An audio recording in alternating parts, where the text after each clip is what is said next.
The Adventure of the Noble Bachelor. The Lord Street Simon marriage and its curious termination have long ceased to be a subject of interest in those exalted circles in which the unfortunate bridegroom moves. Fresh scandals have eclipsed it, and their more piquant details have drawn the gossips away from this 4-year-old drama. As I have reason to believe, however, that the full facts have never been revealed to the general public, and as my friend Sherlock Holmes had a considerable share in clearing the matter up, I feel that no memoir of him would be complete without some little sketch of this remarkable episode. It was a few weeks before my own marriage, during the days when I was still sharing rooms with Holmes in Baker Street, that he came home from an afternoon stroll to find a letter on the table waiting for him. I had remained indoors all day, for the weather had taken a sudden turn to rain, with high autumnal winds, and the Jezile bullet which I had brought back in one of my limbs as a relic of my Afghan campaign throbbed with dull persistence. With my body in one easy chair and my legs upon another, I had surrounded myself with a cloud of newspapers until at last, saturated with the news of the day, I tossed them all aside and lay listless, watching the huge crest and monogram upon the envelope upon the table and wondering lazily who my friend's noble correspondent could be. "Here is a very fashionable epistle," I remarked as he entered. "Your morning letters, if I remember right, were from a fishmonger and a tide waiter." "Yes, my correspondence has certainly the charm of variety," he answered, smiling, "and the humbler are usually the more interesting. This looks like one of those unwelcome social summonses which call upon a man either to be bored or to lie." He broke the seal and glanced over the contents. "Oh, come, it may prove to be something of interest after all." "Not social, then?" "No, distinctly professional." "And from a noble client? One of the highest in England? My dear fellow, I congratulate you. I assure you, Watson, without affectation, that the status of my client is a matter of less moment to me than the interest of his case. It is just possible, however, that also may not be wanting in this new investigation. You have been reading the papers diligently of late, have you not?" "It looks like it," said I ruefully, pointing to a huge bundle in the corner. "I have had nothing else to do." "It is fortunate, for you will perhaps be able to post me up." I read nothing except the criminal news and the agony column. The latter is always instructive. "But if you have followed recent events so closely, you must have read about Lord Street Simon and his wedding?" "Oh yes, with the deepest interest." "That is well. The letter which I hold in my hand is from Lord Street Simon. I will read it to you, and in return you must turn over these papers and let me have whatever bears upon the matter." This is what he says. "My dear Mr. Sherlock Holmes, Lord Backwater tells me that I may place implicit reliance upon your judgment and discretion. I have determined, therefore, to call upon you and to consult you in reference to the very painful event which has occurred in connection with my wedding.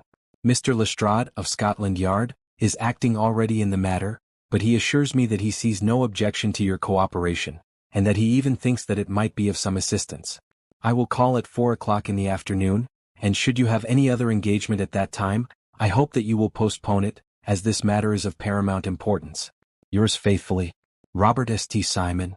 It is dated from Grosvenor Mansions, written with a quill pen, and the noble lord has had the misfortune to get a smear of ink upon the outer side of his right little finger," remarked Holmes as he folded up the epistle. "He says 4 o'clock. It is 3 now. He will be here in an hour. Then I have just time, with your assistance, to get clear upon the subject. Turn over those papers and arrange the extracts in their order of time, while I take a glance as to who our client is."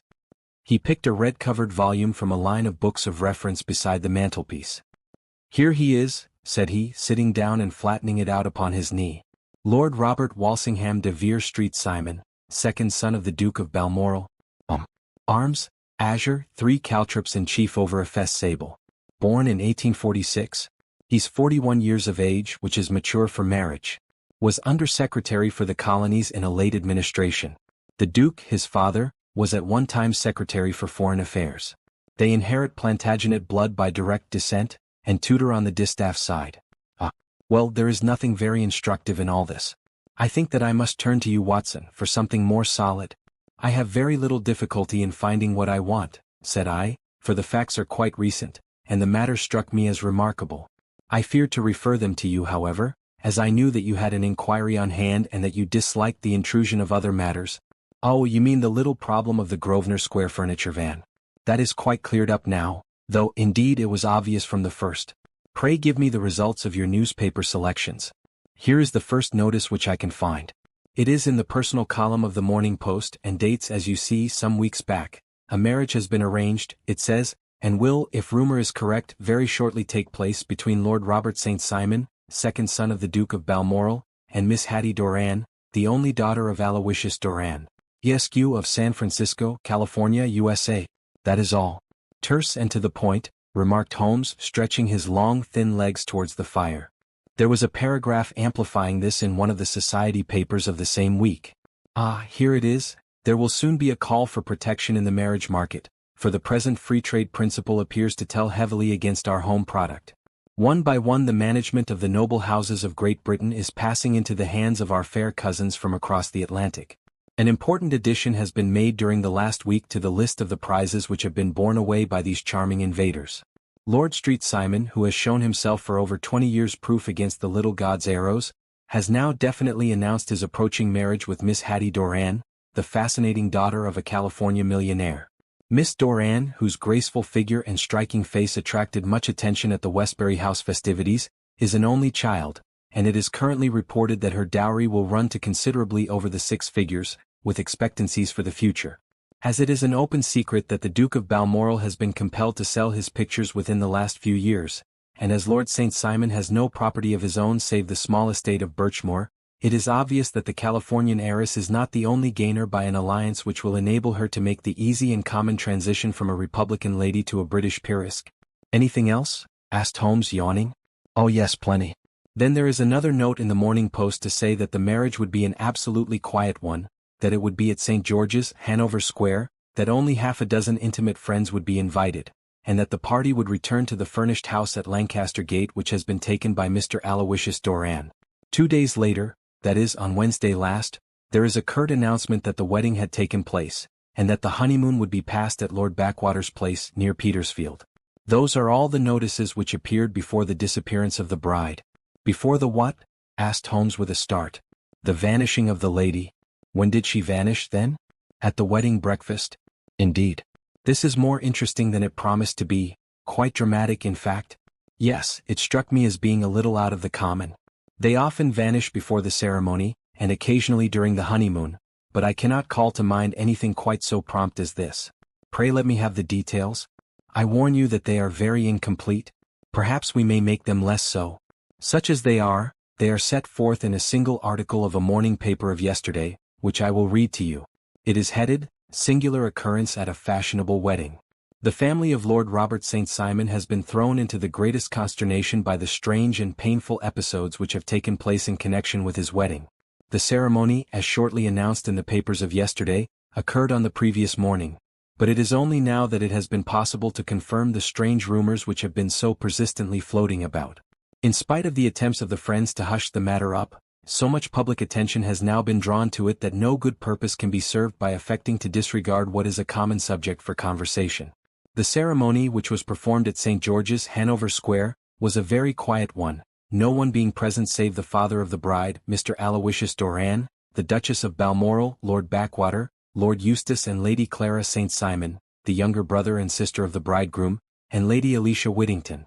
The whole party proceeded afterwards to the house of Mr. Aloysius Doran, at Lancaster Gate, where breakfast had been prepared. It appears that some little trouble was caused by a woman, whose name has not been ascertained, who endeavored to force her way into the house after the bridal party, alleging that she had some claim upon Lord Street Simon. It was only after a painful and prolonged scene that she was ejected by the butler and the footman. The bride, who had fortunately entered the house before this unpleasant interruption, had sat down to breakfast with the rest, when she complained of a sudden indisposition and retired to her room. Her prolonged absence having caused some comment, her father followed her, but learned from her maid that she had only come up to her chamber for an instant, caught up an ulster and bonnet, and hurried down to the passage. One of the footmen declared that he had seen a lady leave the house thus apparelled, but had refused to credit that it was his mistress, believing her to be with the company. On ascertaining that his daughter had disappeared, Mr. Aloysius Doran, in conjunction with the bridegroom, instantly put themselves in communication with the police, and very energetic inquiries are being made, which will probably result in a speedy clearing up of this very singular business. Up to a late hour last night, however, nothing had transpired as to the whereabouts of the missing lady. There are rumors of foul play in the matter, and it is said that the police have caused the arrest of the woman who had caused the original disturbance, in the belief that, from jealousy or some other motive, she may have been concerned in the strange disappearance of the bride. And is that all? Only one little item in another of the morning papers, but it is a suggestive one. And it is that Miss Flora Miller, the lady who had caused the disturbance, has actually been arrested. It appears that she was formerly a danseuse at the Allegro, and that she has known the bridegroom for some years. There are no further particulars, and the whole case is in your hands now, so far as it has been set forth in the public press. And an exceedingly interesting case it appears to be. I would not have missed it for worlds. But there is a ring at the bell, Watson, and as the clock makes it a few minutes after 4, I have no doubt that this will prove to be our noble client. Do not dream of going, Watson, for I very much prefer having a witness, if only as a check to my own memory. Lord Robert St. Simon, announced our page boy, throwing open the door. A gentleman entered, with a pleasant, cultured face, high-nosed and pale, with something perhaps of petulance about the mouth, and with the steady, well-opened eye of a man whose pleasant lot it had ever been to command and to be obeyed. His manner was brisk, and yet his general appearance gave an undue impression of age, for he had a slight forward stoop and a little bend of the knees as he walked. His hair, too, as he swept off his very curly-brimmed hat, was grizzled round the edges and thin upon the top. As to his dress, it was careful to the verge of foppishness, with high collar, black frock coat, white waistcoat, yellow gloves, patent leather shoes and light-colored gaiters. He advanced slowly into the room, turning his head from left to right, and swinging in his right hand the cord which held his golden eyeglasses. "Good day, Lord St. Simon," said Holmes, rising and bowing. "Pray take the basket chair. This is my friend and colleague, Dr. Watson. Draw up a little to the fire, and we will talk this matter over. A most painful matter to me, as you can most readily imagine, Mr. Holmes. I have been cut to the quick. I understand that you have already managed several delicate cases of this sort, sir, though I presume that they were hardly from the same class of society. No, I am descending. I beg pardon. My last client of the sort was a king." "Oh, really? I had no idea. And which king?" "The king of Scandinavia." "What? Had he lost his wife?" "You can understand," said Holmes suavely, "that I extend to the affairs of my other clients the same secrecy which I promised to you in yours." "Of course. Very right. Very right. I'm sure I beg pardon. As to my own case, I am ready to give you any information which may assist you in forming an opinion." "Thank you. I have already learned all that is in the public prints, nothing more. I presume that I may take it as correct. This article, for example, as to the disappearance of the bride." Lord St. Simon glanced over it. "Yes, it is correct as far as it goes, but it needs a great deal of supplementing before anyone could offer an opinion. I think that I may arrive at my facts most directly by questioning you." "Pray do so. When did you first meet Miss Hattie Doran?" "In San Francisco, a year ago." "You were traveling in the States?" "Yes." "Did you become engaged then?" "No." "But you were on a friendly footing?" "I was amused by her society, and she could see that I was amused." "Her father is very rich?" "He is said to be the richest man on the Pacific slope." "And how did he make his money?" "In mining. He had nothing a few years ago. Then he struck gold, invested it, and came up by leaps and bounds. Now, what is your own impression as to the young lady's, your wife's character?" The nobleman swung his glasses a little faster and stared down into the fire. "You see, Mr. Holmes," said he, "my wife was 20 before her father became a rich man. During that time she ran free in a mining camp and wandered through woods or mountains, so that her education has come from nature rather than from the schoolmaster.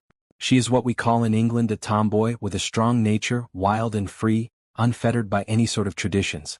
She is impetuous, volcanic, I was about to say. She is swift in making up her mind and fearless in carrying out her resolutions. On the other hand, I would not have given her the name which I have the honor to bear."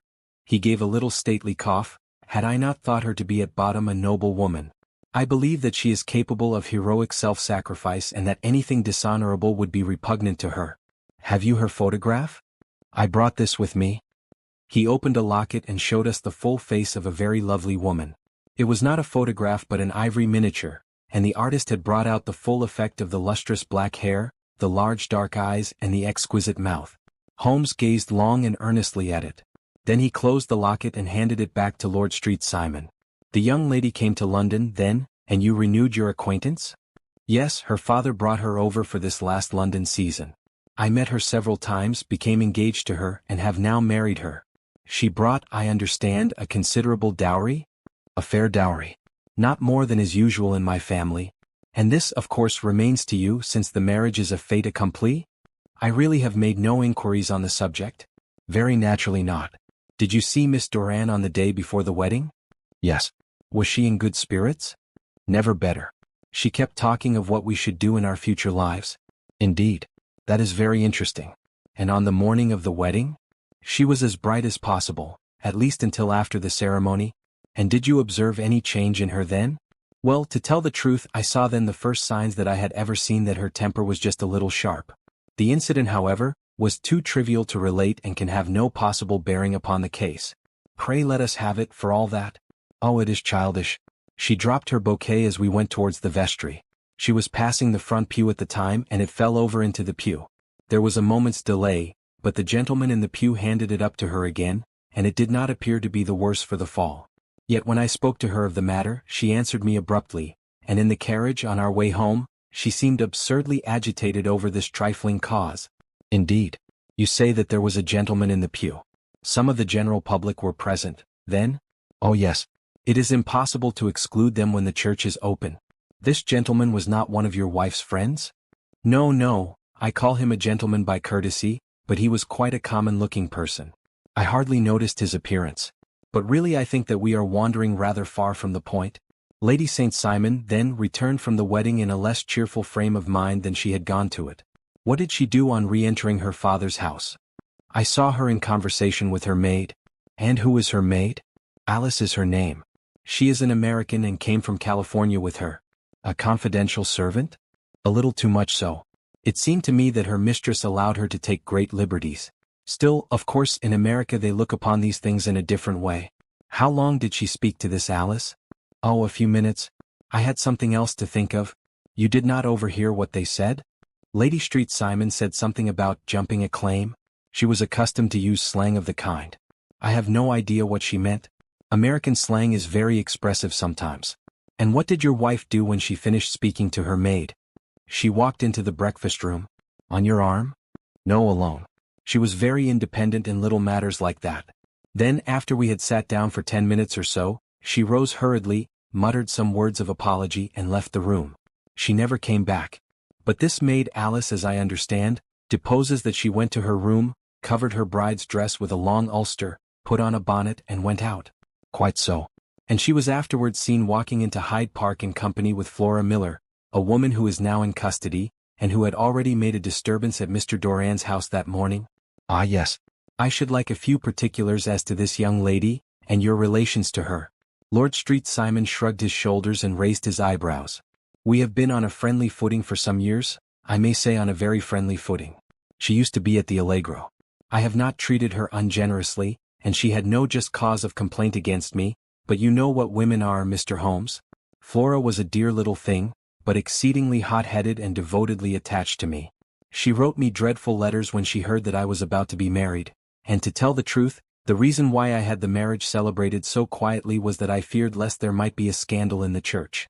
She came to Mr. Doran's door just after we returned, and she endeavored to push her way in, uttering very abusive expressions towards my wife, and even threatening her, but I had foreseen the possibility of something of the sort, and I had 2 police fellows there in private clothes, who soon pushed her out again. She was quiet when she saw that there was no good in making a row. Did your wife hear all this? No, thank goodness she did not. And she was seen walking with this very woman afterwards? Yes. That is what Mr. Lestrade of Scotland Yard looks upon as so serious. It is thought that Flora decoyed my wife out and laid some terrible trap for her. Well, it is a possible supposition. You think so too? I did not say a probable one. But you do not yourself look upon this as likely? I do not think Flora would hurt a fly. Still, jealousy is a strange transformer of characters. Pray, what is your own theory as to what took place? Well, really, I came to seek a theory, not to propound one. I have given you all the facts. Since you ask me, however, I may say that it has occurred to me as possible that the excitement of this affair, the consciousness that she had made so immense a social stride, had the effect of causing some little nervous disturbance in my wife. In short, that she had become suddenly deranged? Well, really, when I consider that she has turned her back, I will not say upon me, but upon so much that many have aspired to without success, I can hardly explain it in any other fashion. Well, certainly that is also a conceivable hypothesis, said Holmes, smiling. And now, Lord St. Simon, I think that I have nearly all my data. May I ask whether you were seated at the breakfast table so that you could see out of the window? We could see the other side of the road and the park. Quite so. Then I do not think that I need to detain you longer. I shall communicate with you. Should you be fortunate enough to solve this problem, said our client, rising. I have solved it. What was that? I say that I have solved it. Where then is my wife? That is a detail which I shall speedily supply. Lord Street Simon shook his head. I am afraid that it will take wiser heads than yours or mine, he remarked, and bowing in a stately, old-fashioned manner he departed. It is very good of Lord Street Simon to honor my head by putting it on a level with his own, said Sherlock Holmes, laughing. I think that I shall have a whiskey and soda and a cigar after all this cross-questioning. I had formed my conclusions as to the case before our client came into the room. My dear Holmes, I have notes of several similar cases, though none, as I remarked before, which were quite as prompt. My whole examination served to turn my conjecture into a certainty. Circumstantial evidence is occasionally very convincing, as when you find a trout in the milk, to quote Thoreau's example. But I have heard all that you have heard. Without, however, the knowledge of pre-existing cases which serves me so well. There was a parallel instance in Aberdeen some years back, and something on very much the same lines at Munich the year after the Franco-Prussian War. It is one of these cases, but, hello, here is Lestrade. Good afternoon, Lestrade. You will find an extra tumbler upon the sideboard, and there are cigars in the box. The official detective was attired in a pea-jacket and cravat, which gave him a decidedly nautical appearance, and he carried a black canvas bag in his hand. With a short greeting he seated himself and lit the cigar which had been offered to him. What's up then? Asked Holmes with a twinkle in his eye. You look dissatisfied. And I feel dissatisfied. It is this infernal Street Simon marriage case. I can make neither head nor tail of the business. Really? You surprise me. Who ever heard of such a mixed affair? Every clue seems to slip through my fingers. I have been at work upon it all day. And very wet it seems to have made you, said Holmes, laying his hand upon the arm of the pea-jacket.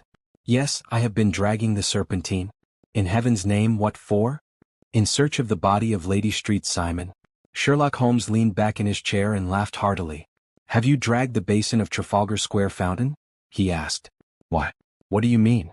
Because you have just as good a chance of finding this lady in the one as in the other. Lestrade shot an angry glance at my companion. I suppose you know all about it, he snarled. Well, I have only just heard the facts, but my mind is made up. Oh, indeed. Then you think that the Serpentine plays no part in the matter? I think it very unlikely. Then perhaps you will kindly explain how it is that we found this in it? He opened his bag as he spoke and tumbled onto the floor a wedding dress of watered silk, a pair of white satin shoes and a bride's wreath and veil, all discolored and soaked in water. There, said he, putting a new wedding ring upon the top of the pile. There is a little nut for you to crack, Master Holmes. Oh, indeed, said my friend, blowing blue rings into the air.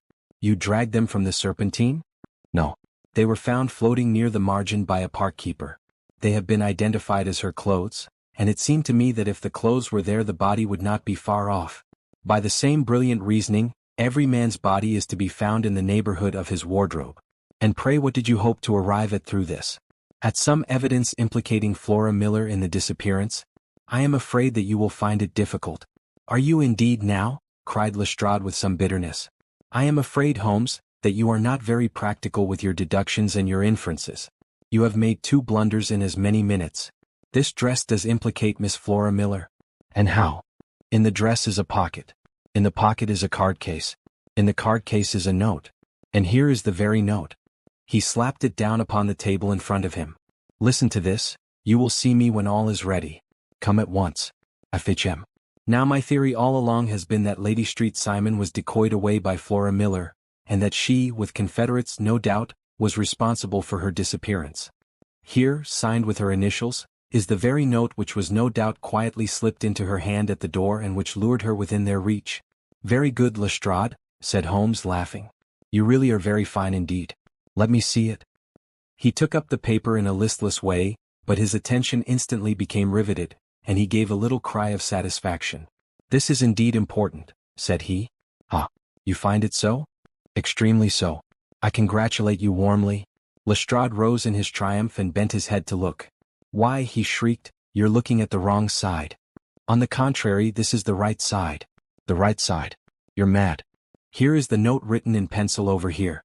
And over here is what appears to be the fragment of a hotel bill, which interests me deeply. There's nothing in it.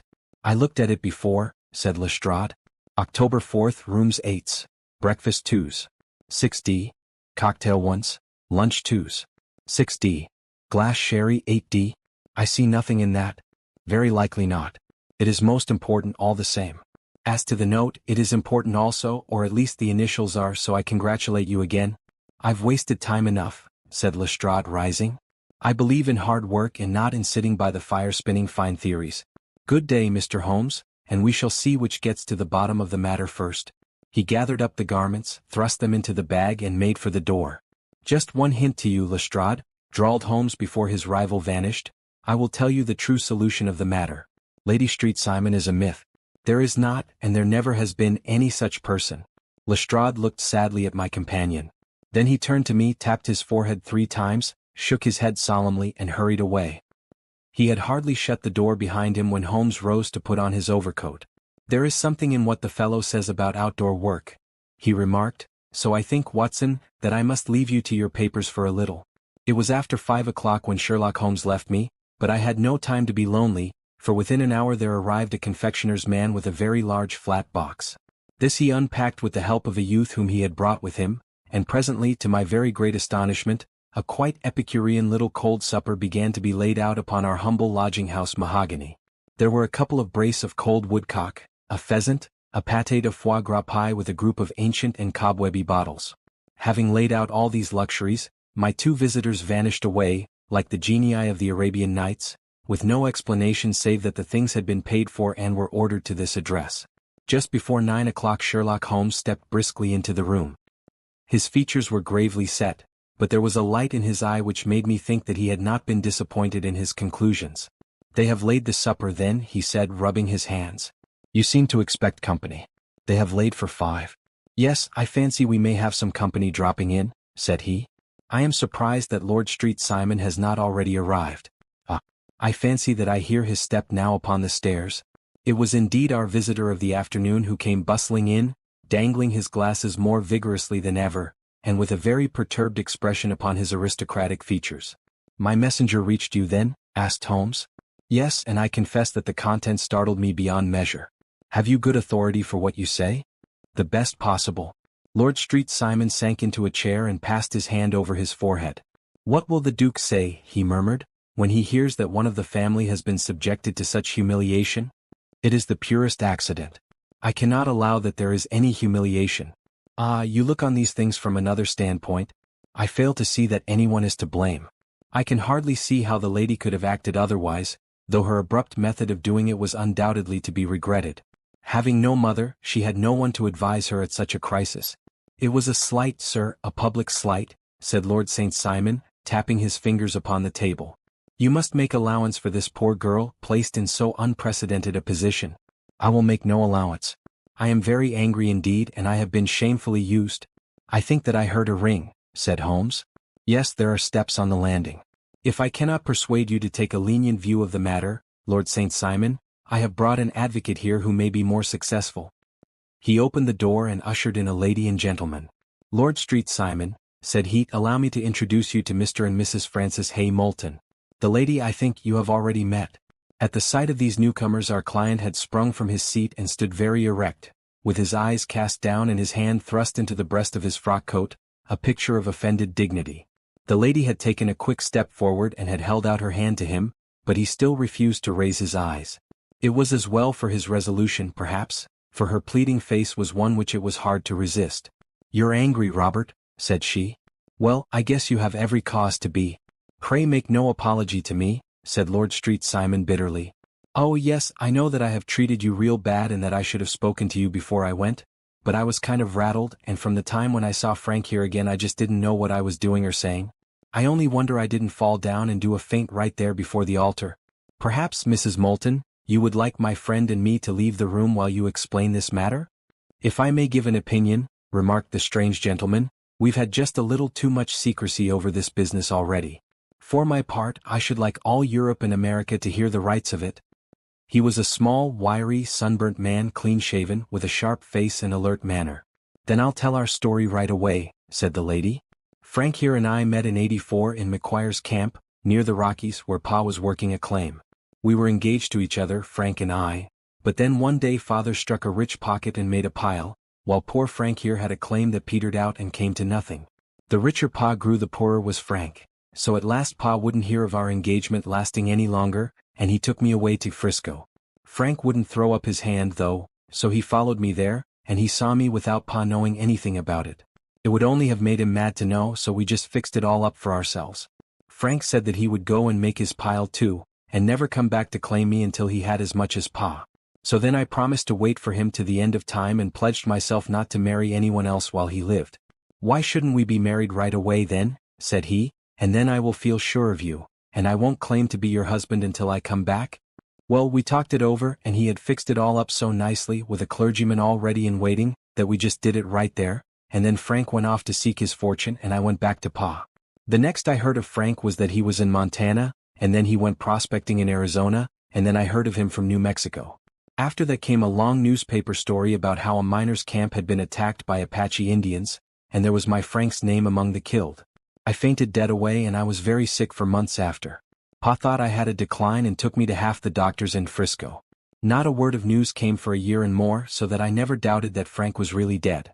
Then Lord Street Simon came to Frisco and we came to London, and a marriage was arranged and pa was very pleased, but I felt all the time that no man on this earth would ever take the place in my heart that had been given to my poor Frank. Still, if I had married Lord St. Simon, of course I'd have done my duty by him. We can't command our love, but we can our actions.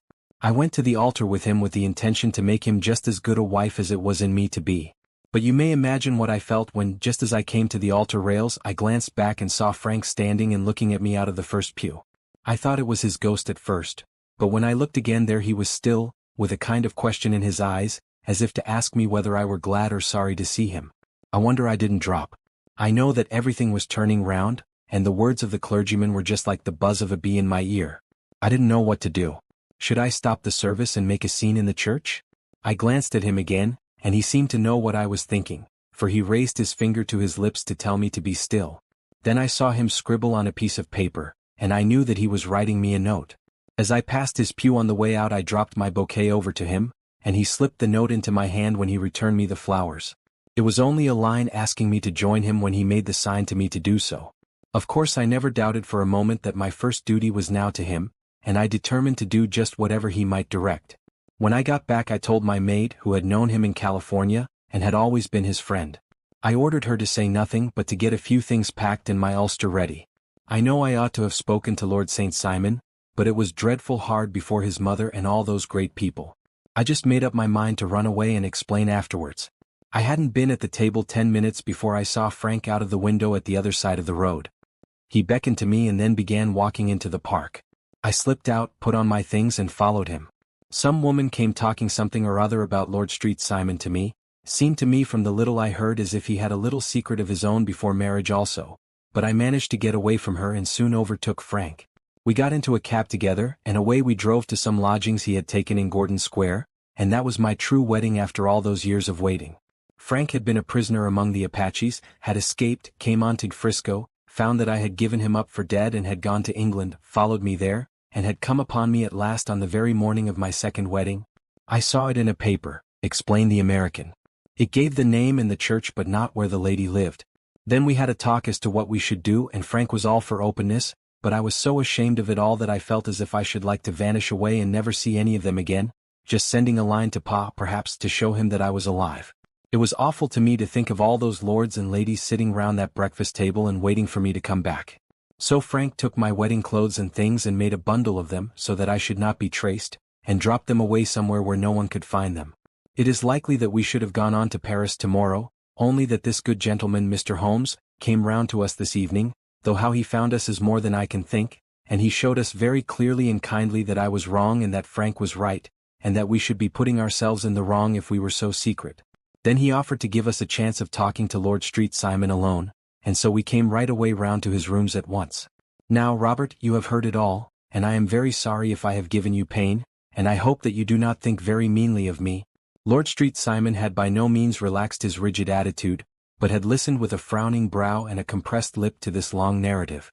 "Excuse me," he said, "but it is not my custom to discuss my most intimate personal affairs in this public manner." "Then you won't forgive me? You won't shake hands before I go?" Oh, certainly, if it would give you any pleasure. He put out his hand and coldly grasped that which she extended to him. I had hoped, suggested Holmes, that you would have joined us in a friendly supper. I think that there you ask a little too much, responded his lordship. I may be forced to acquiesce in these recent developments, but I can hardly be expected to make merry over them. I think that with your permission I will now wish you all a very good night. He included us all in a sweeping bow and stalked out of the room. Then I trust that you at least will honor me with your company, said Sherlock Holmes. It is always a joy to meet an American, Mr. Moulton, for I am one of those who believe that the folly of a monarch and the blundering of a minister in far-gone years will not prevent our children from being some day citizens of the same worldwide country under a flag which shall be a quartering of the Union Jack with the stars and stripes. The case has been an interesting one, remarked Holmes when our visitors had left us, because it serves to show very clearly how simple the explanation may be of an affair which at first sight seems to be almost inexplicable. Nothing could be more natural than the sequence of events as narrated by this lady, and nothing stranger than the result when viewed, for instance, by Mr. Lestrade of Scotland Yard. You were not yourself at fault at all, then? From the first, two facts were very obvious to me, the one that the lady had been quite willing to undergo the wedding ceremony, the other that she had repented of it within a few minutes of returning home. Obviously something had occurred during the morning, then, to cause her to change her mind. What could that something be? She could not have spoken to anyone when she was out, for she had been in the company of the bridegroom. Had she seen someone then? If she had, it must be someone from America, because she had spent so short a time in this country that she could hardly have allowed anyone to acquire so deep an influence over her that the mere sight of him would induce her to change her plans so completely. You see, we have already arrived, by a process of exclusion, at the idea that she might have seen an American. Then who could this American be, and why should he possess so much influence over her? It might be a lover, it might be a husband. Her young womanhood had, I knew, been spent in rough scenes and under strange conditions. So far I had got before I ever heard Lord St. Simon's narrative. When he told us of a man in a pew, of the change in the bride's manner, of so transparent a device for obtaining a note as the dropping of a bouquet, of her resort to her confidential maid, and of her very significant allusion to claim jumping, which in miners' parlance means taking possession of that which another person has a prior claim to, the whole situation became absolutely clear. She had gone off with a man, and the man was either a lover or was a previous husband, the chances being in favor of the latter. And how in the world did you find them? It might have been difficult, but friend Lestrade held information in his hands the value of which he did not himself know. The initials were, of course, of the highest importance, but more valuable still was it to know that within a week he had settled his bill at one of the most select London hotels. How did you deduce the select? By the select prices. 8 shillings for a bed and 8 pence for a glass of sherry pointed to one of the most expensive hotels. There are not many in London which charge at that rate.